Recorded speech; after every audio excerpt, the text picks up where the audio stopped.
Shower thoughts. Why your best ideas come when you're not trying.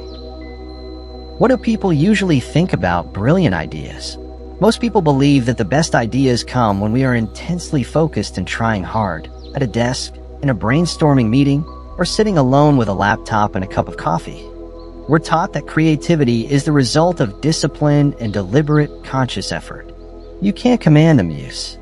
You can only prepare the conditions for her arrival. Twyla Tharp. Here, we'll see that our minds are actually clearest and most creative when we're relaxed and not trying to control them. Shower thoughts, ideas that suddenly appear while showering, taking a walk, or just before falling asleep, are not coincidences, but proof of how our brains naturally work when allowed to wander freely. Let's explore 5 reasons why.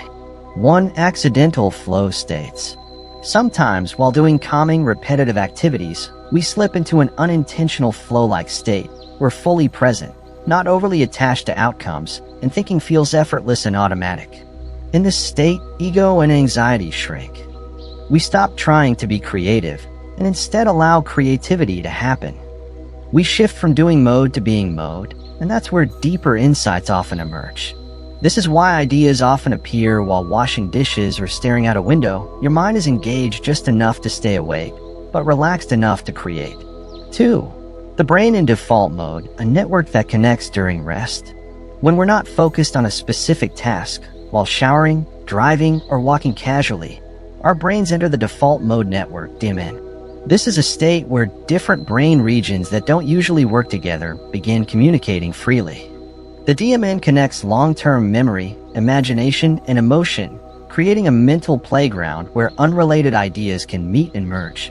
That's why solutions to problems you struggled with all night can suddenly appear while you're rinsing shampoo from your hair.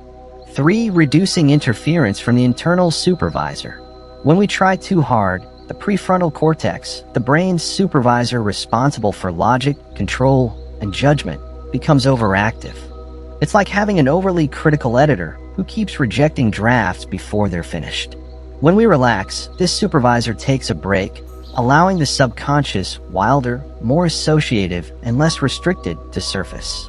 Without tight filters, unusual and bold connections finally get the chance to form. By stepping away from intense thinking, you temporarily silence self-judgment, allowing raw ideas to surface before being refined later. 4. Light physical activity triggers freer thought. Simple, rhythmic physical activities, warm water flowing over the skin, the steady pace of walking, or the automatic motions of driving, put the body into a calm, regulated state. This lowers stress hormones like cortisol and allows thoughts to flow more freely. When the body is occupied with simple tasks, the mind is freed to wander into areas it rarely reaches when we're tense and sitting rigidly at a desk. 5. Boredom is creativity's forgotten ally. In a world full of instant stimulation, notifications, and endless scrolling, we almost never feel bored. Yet boredom is a powerful catalyst for creativity. When showering or waiting in line without a phone, the brain, designed to stay active, is forced to find stimulation from within. It begins exploring memories, combining concepts, and projecting the future, a process that often leads to those sudden moments. So, think of your mind like a garden. Sometimes it needs careful planning and maintenance, focus and conscious effort. But the most beautiful flowers and unexpected discoveries often grow in the wild, unmanaged corners. Shower thoughts are a gentle reminder that the highest form of productivity can sometimes look like doing nothing at all. Give yourself permission to stop trying, because that's where your true brilliance can breathe.